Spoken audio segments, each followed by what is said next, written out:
সংবাদ সবাইকে স্বাগত জানাচ্ছি। আমি ফিরোজ তোহা। শুরুতে সংবাদ শিরোনাম জানিয়ে দেব এই মুহূর্তে হাতে পাওয়া সর্বশেষ গুরুত্বপূর্ণ আপডেট বাংলা সংবাদ। শুরুতেই থাকছে সেনাকুঞ্জে হাস্যোজ্জ্বল খালেদা জিয়া যা বললেন ডক্টর ইউনূস।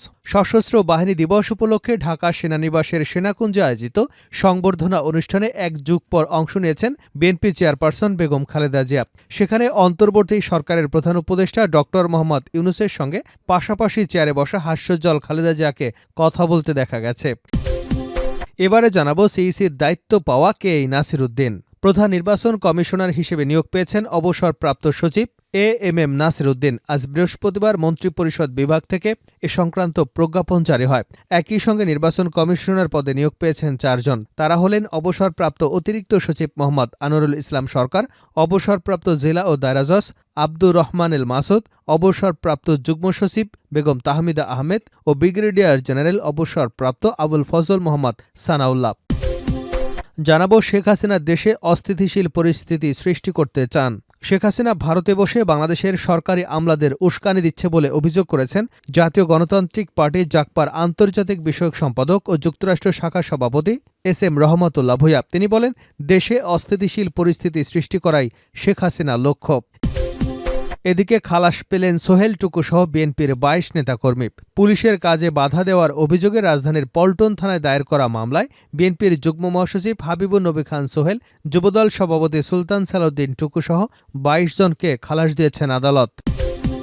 এবারে থাকছে বিএনপি ক্ষমতায় গেলে জাতীয় সরকার গঠন করে দেশ চালাবে, এমন মন্তব্য করেছেন দলটির মহাসচিব মির্জা ফখরুল ইসলাম আলমগীর। তিনি বলেন, আমরা আগে থেকেই বলে আসছি যে নির্বাচিত হয়ে আসলে আমরা একা দেশ চালাবো না, আমরা একটা জাতীয় সরকার গঠন করব, যারা আমাদের সাথে আন্দোলন করেছে তাদের নিয়ে দেশ চালাবো।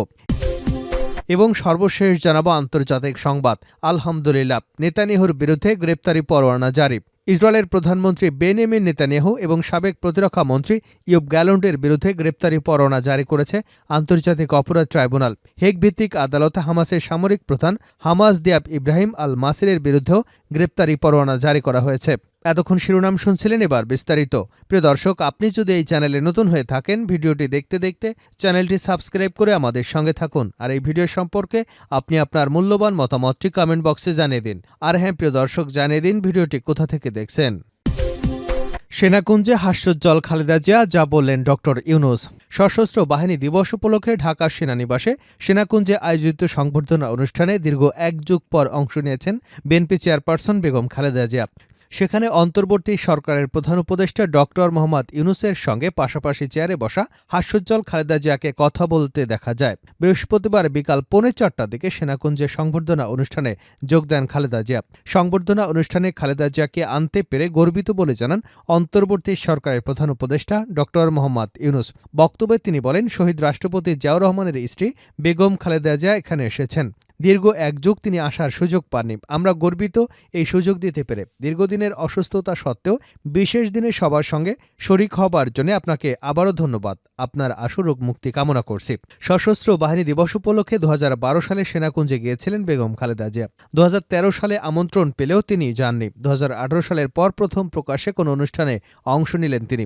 এর আগে বেলা 3:30টার দিকে গুলশানের বাসভবন ফিরোজা থেকে সেনাকুঞ্জের উদ্দেশ্যে রওনা হন বেগম খালেদা জিয়া। তার সঙ্গে রয়েছেন ছোট ছেলে প্রয়াত আরাফাত রহমান কোকোর স্ত্রী শর্মিলা রহমান। সিইসির দায়িত্ব পাওয়া কেই নাসির উদ্দিন। প্রধান নির্বাচন কমিশনার হিসেবে নিয়োগ পেয়েছেন অবসরপ্রাপ্ত সচিব এএমএম নাসির উদ্দিন।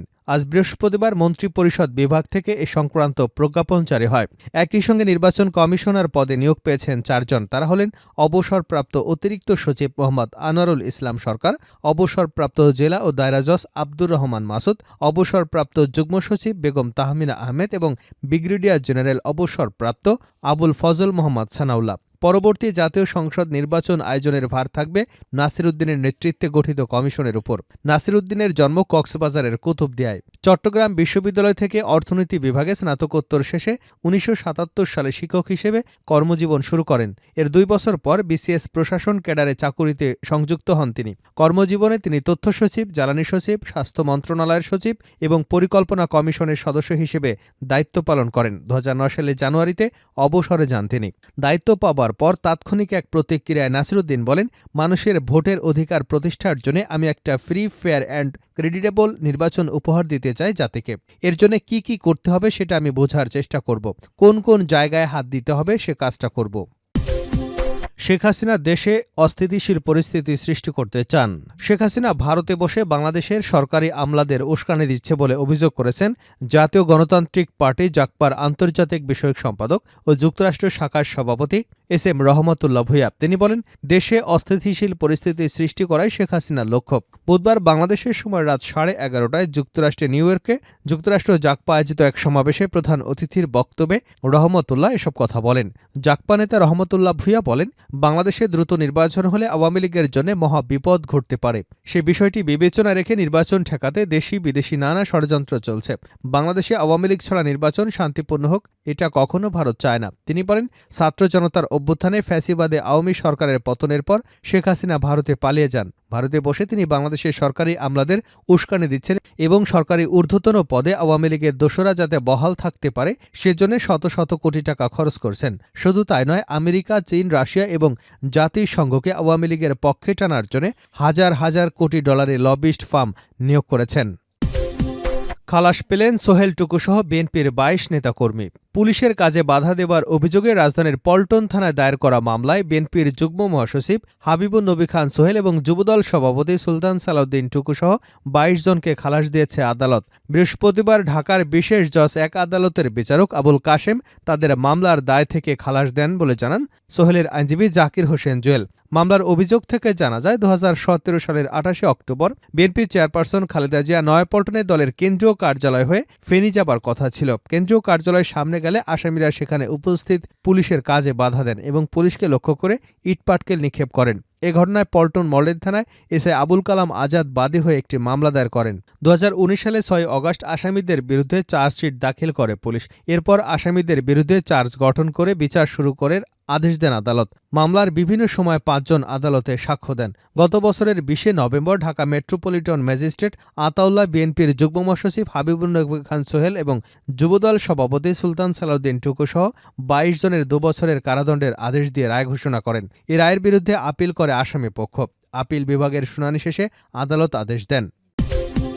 শেষ করছে আন্তর্জাতিক সংবাদ দিয়ে। নেতানিয়াহুর বিরুদ্ধে গ্রেপ্তারি পরোয়ানা জারি।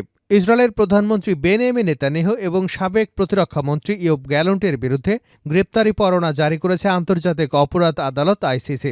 হেগ ভিত্তিক আদালত হামাসের সামরিক প্রধান মোহাম্মদ দিয়াব ইব্রাহিম আল মাসারির বিরুদ্ধেও গ্রেপ্তারি পরোয়ানা জারি করেছে। গত বছরের 7 অক্টোবর থেকে সংঘটিত নৃশংস অভিযোগে দেইর এবং ইসরায়েলীয় নেতাদের বিরুদ্ধে যুদ্ধ অপরাধ ও মানবতা বিরোধী অপরাধের অভিযোগ আনা হয়েছে। আদালতের এক বিবৃতিতে বলা হয়েছে, 8 অক্টোবর 2023 থেকে 20 মে 2024 পর্যন্ত মানবতা বিরোধী অপরাধ এবং যুদ্ধ অপরাধের জন্য বেনিয়ামিন নেতানিয়াহু এবং ইয়োব গ্যালন্টের নামে গ্রেপ্তারি পরোয়ানা জারি করা হয়েছে। গাজায় চলমান ইসরায়েলি হামলা এবং হামাস কর্তৃক ইসরায়েলি বন্দীদের অব্যাহত আটকের কথা উল্লেখ করেছে আদালত। বিবৃতিতে আরও বলা হয়, এটা বিশ্বাস করবার যুক্তিসঙ্গত ভিত্তি রয়েছে যে গ্যালেন্ট ও নেতানিয়াহু ইচ্ছাকৃতভাবে এবং জেনে শুনে গাজার বেসামরিক জনগণকে তাদের বেঁচে থাকার জন্য অপরিহার্য বস্তু হিসেবে বঞ্চিত করেছেন, যেমন খাদ্য, পানি এবং ঔষধ ও চিকিৎসা সরবরাহ, পাশাপাশি জ্বালানি ও বিদ্যুৎ।